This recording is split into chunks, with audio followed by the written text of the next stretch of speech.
Olá pessoal, bom dia. Meu nome é Andressa Costa. Sejam todos muito bem-vindos ao canal Advocacia com Café. E hoje nós faremos algo diferente. Ao invés de eu tratar sobre um tema jurídico na área de família, nós iremos iniciar uma sequência de vídeos falando sobre trânsito. E como falar de trânsito sem falar um pouquinho a respeito do trânsito e eu, né? Como é que começou esse amor pelo trânsito, esse conhecimento com o trânsito? Tudo começou em janeiro de 2010, quando eu fui aprovada num concurso público do Detran Paraná e eu tive o ingresso na Ciretran de Araucária, trabalhando com algumas pessoas que vieram a agregar na minha vida, no meu dia a dia. Em seguida, depois fui morar em Araucária, na cidade de Araucária, e trabalhei os finais ali dos meus anos na cidade de Araucária. Ali conheci muitas pessoas que foram referência na minha vida, que trouxeram muito conhecimento também para a minha vida. Lá dentro eu, como atendente, passei a aprender, tive curiosidades, né? Tive sempre sede, vontade de entender todos os procedimentos ali que faziam parte do meu dia a dia. Lá também eu tive a oportunidade de fazer um curso preparatório para ser docente de reciclagem. Então, logo após o término desse curso, eu passei por uma banca examinadora, onde fui aprovada a ser instrutora de reciclagem. Lá eu dava cursos para condutores infratores. Então, ali em Araucária, eu era a única docente de reciclagem naquele município. Aprendi muito dando curso de reciclagem. Era também examinadora de trânsito, fazia exames na categoria A, na categoria B, e tudo isso veio a agregar na minha vida. E como uma velha amiga me dizia, né, o Detran, ele é um bichinho que quando nos morde, quando nos pica, a gente acaba ficando naquele lugar, porque é ali que nós temos amor e é ali que nós queremos crescer. Só que em dado momento na minha vida, no ano de 2021, algo tocou-me de uma forma diferente, tendo em vista que eu sou formada em Direito pela Faculdade PUC Paraná, e em 2008, quando eu finalizei a faculdade, eu ingressei no concurso público, que eu havia sido aprovada, então deixei um pouquinho a carreira jurídica de lado e iniciei na carreira como funcionária pública. Porém, em 2021, depois de 12 anos no Detran, eu percebi que deveria atender aquele chamado, que seria a advocacia. Então, passei por um processo difícil até sair do Detran, porque, como eu disse para vocês, eu amava o que eu fazia, eu amava falar com despachantes, com diretores da autoescola, eu amava falar com o cidadão, com o contribuinte que se dirigia até o Detran. Então percebi que era minha vocação, conversar com pessoas, tratar de pessoas, e eu vi também ali de forma interna a luta dos funcionários públicos, como é que funciona, como é que eles são tratados. Diferente do que muitas pessoas pensam ou dizem, não é fácil. Nada na nossa vida é fácil, nenhum dos processos são fáceis. Todas as escolhas que tomamos nos trazem reflexos na vida. E eu sou muito grata aqui nesse vídeo, quero agradecer a minha avó, Irene Teixeira. Fui criada com ela desde os 5 anos de vida. Ela foi uma pessoa que me abençoou, foi um instrumento de Deus para mim. A ela eu devo toda a honra, porque ela realmente foi o apoio que eu precisei durante a minha trajetória de vida. Então, quando meus pais se separaram, eu tinha apenas 5 anos, e a minha avó então tomou a responsabilidade de criar a Andressa Costa, hoje advogada. Sou muito grata à minha avó, né, porque Deus então colocou essa senhora na minha vida e ela me criou. É a minha segunda mãe, é a minha primeira mãe, é aquela que eu amo do fundo do meu coração. Um dia, quem sabe, ela pode fazer parte de um dos nossos vídeos, não é verdade? Posso até fazer uma entrevista com ela, vejo que ela ficaria muito feliz. Então foi assim que iniciou a minha história no Detran. Eu acredito que vocês também têm os seus processos, cada um de nós temos os nossos processos nas nossas vidas, e assim nós seguimos. Precisamos lutar dia após dia, precisamos ter o interesse de conhecer mais e mais daquilo que nós trabalhamos, e eu quero aqui mencionar nesse vídeo que a partir de agora nós iremos falar sobre trânsito, até chegarmos ao movimento do Maio Amarelo, lá em maio, onde faremos uma série de sequências de entrevistas com pessoas que são autoridades de trânsito, com examinadores, com pessoas que são profissionais com notório conhecimento na área, e eu quero agregar junto com vocês esse conhecimento que eu trouxe do Detran.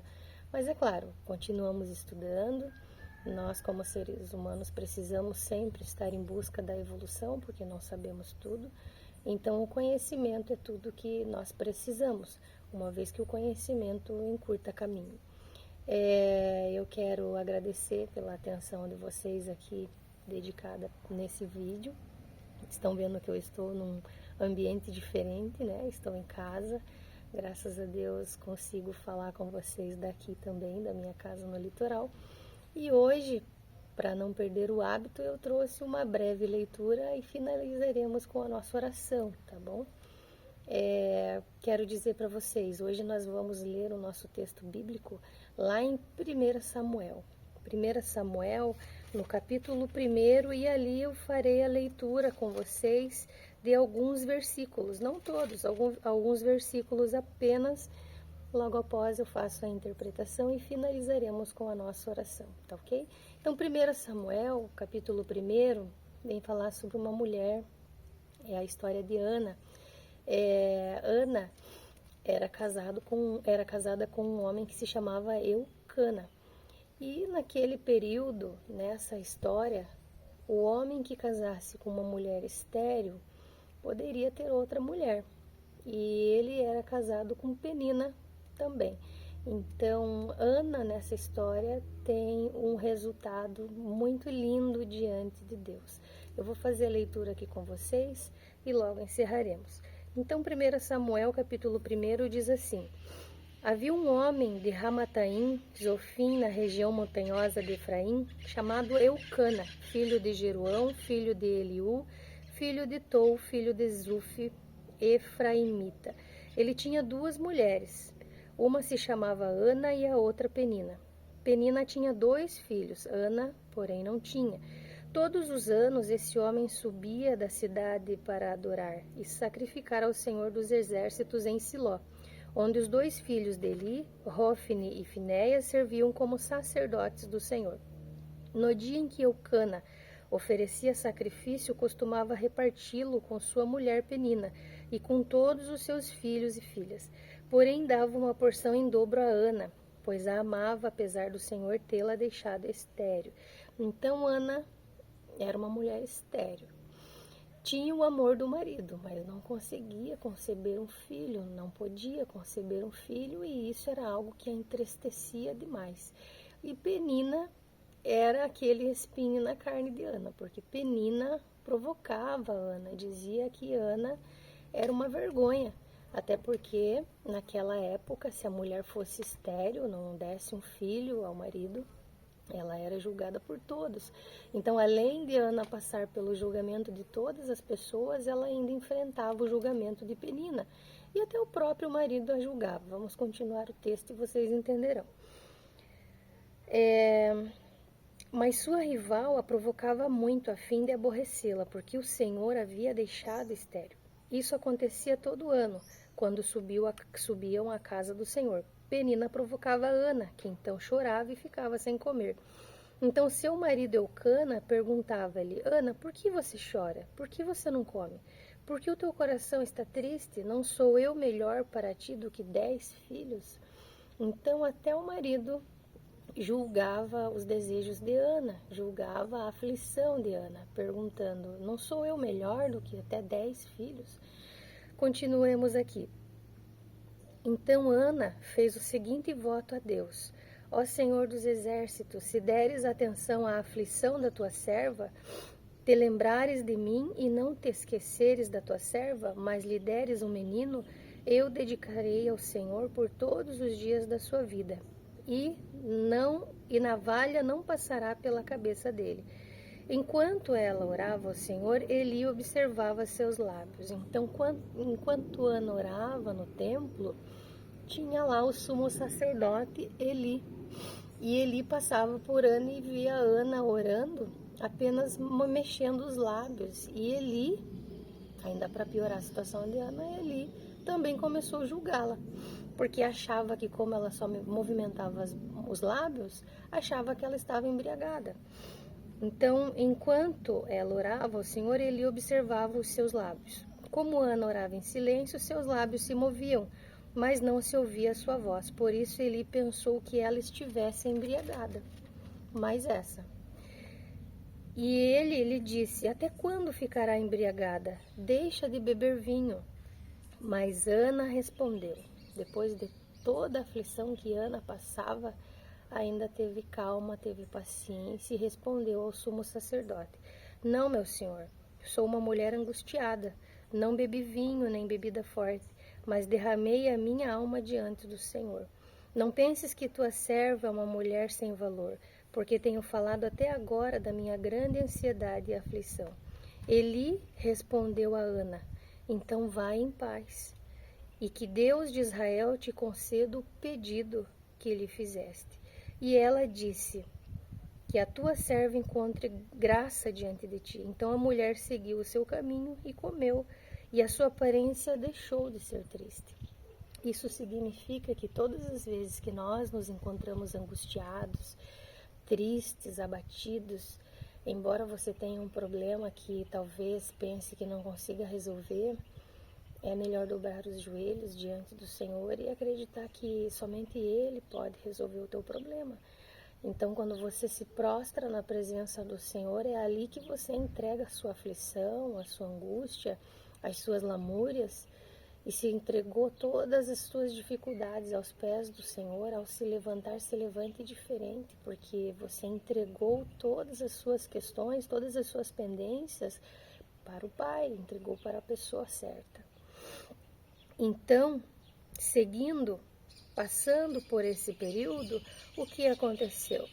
Lá no versículo 20, nós vemos o seguinte: assim Ana concebeu e no tempo devido teve um filho, o qual chamou de Samuel, pois ela dizia: eu o pedi ao Senhor. Então Ana teve realizado o desejo do seu coração. Foi difícil para Ana, foi complexo para Ana. Ana sofria, Ana estava angustiada, esperando há muito tempo por um filho. Era o desejo que ela mais almejava em toda a vida dela. E depois de ajoelhar-se ao Senhor, de fazer a Deus um voto, Deus concedeu o desejo do seu coração. Então, às vezes você se encontra abatido, triste, envergonhado perante seus familiares, perante seus vizinhos ou perante os seus colegas de trabalho. Mas assim como Ana, comece pela fé a acreditar que o seu sonho está sendo gerado. E logo você verá a realização, a consolidação do presente de Deus na sua vida. Há um louvor muito lindo que diz: vai ser tão lindo quando Deus cumprir aquilo que te prometeu. Então, muitas vezes nessa palavra eu consigo ver que Eucana, o marido de Ana, ele fazia muitos votos ao Senhor.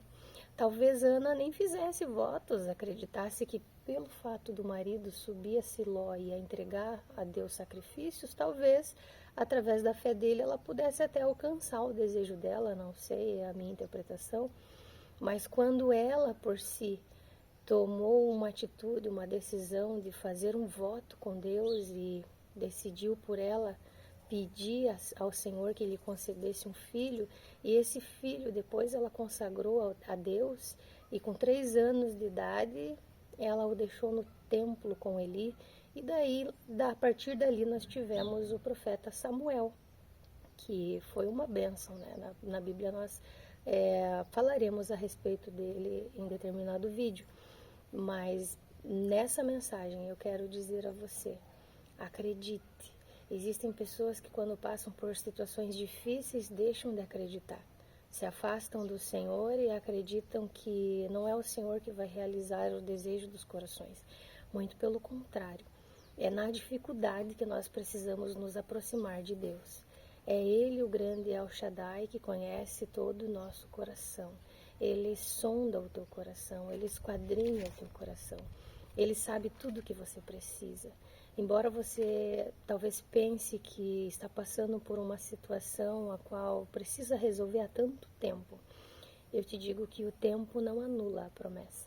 Assim como aconteceu comigo, que passei 12 anos no Detran, acreditava que o meu processo talvez fosse ali, um dia Deus decidiu mudar, né? Eu tinha uma profissão e o Senhor Jesus acreditou que eu deveria exercer a minha profissão. Eu louvo a Deus por todas as pessoas que eu conheci e eu agradeço a Deus por tudo que eu agreguei de conhecimento na minha vida, mas determinado período Deus abriu a porta da advocacia e disse: vá, porque todos verão que eu sou com você. Então eu creio assim, se há o desejo no seu coração, Deus sonda o seu coração. Há na Bíblia uma passagem que diz: consagra ao Senhor todos os seus sonhos e você será sucedido em tudo. Então, a partir de agora, consagra ao Senhor tudo aquilo que você sonha, tudo aquilo que você almeja, e os seus sonhos jamais serão frustrados. Deus realizará e sairá melhor do que você imagina. Então, finalizando esse vídeo, vamos fazer a nossa oração e nós encerraremos, tá bom? Senhor Jesus, mais uma vez nós estamos aqui, ó Pai, para dedicar ao Teu nome e consagrar ao Teu nome a nossa adoração. Pai, muito obrigada, Jesus, pelo início de uma nova trajetória falando sobre trânsito. Em tudo nós devemos consagrar a Ti, Senhor. Os Teus filhinhos junto comigo, Pai, estão aqui para rogar-lhe graça. Esteja com cada um aonde estiver. Abençoa, Senhor, abre a porta, multiplica o salário, multiplica a renda, abençoa os filhos, abençoa o marido, abençoa a esposa, transforma, Senhor, vira a chave. Às vezes essa pessoa que se sente impossibilitada, que se sente a menor, nós sabemos que o Senhor trabalha com aquele que é o menor, assim como Davi, que não tinha honra, que era desacreditado por seus familiares, o Senhor honrou. O Senhor Jesus ungiu Davi. Então assim, Paizinho, pega os teus filhinhos que se sentem menores, que se sentem improváveis e transforma a vida deles, Pai, porque é na nossa incapacidade que o Senhor trabalha. Mostra para todos, Senhor, que nós temos o Deus dos exércitos. Nós confiamos no Deus do impossível. Por isso, fica conosco, Pai, nessa semana, em todos esses dias, nos dá graça, nos dá força, nos dá paciência para esperar pelo resultado em Ti, Senhor. Que possamos ter, Jesus, cuidado, que possamos ter zelo com as nossas petições. Pai, levanta pessoas para nos auxiliar, levanta, Jesus, aliados que possam nos ajudar durante esse processo. Sabemos que o processo não é fácil, mas o resultado em Ti é garantido. Obrigada por tudo, Jesus. Fica conosco. Amém. Aqui eu encerro com vocês esse vídeo. Então, a partir de agora, nós iniciaremos uma sequência de vídeos falando sobre trânsito, tá, pessoal? E eu peço, se inscreve no canal, curte, comenta, compartilha, ativa o sininho. É bem simples, aperte, se inscreva ali e após a sua inscrição, toda segunda às 9 horas da manhã, você irá tomar um delicioso café comigo, tá bom? Fiquem com Deus e até segunda.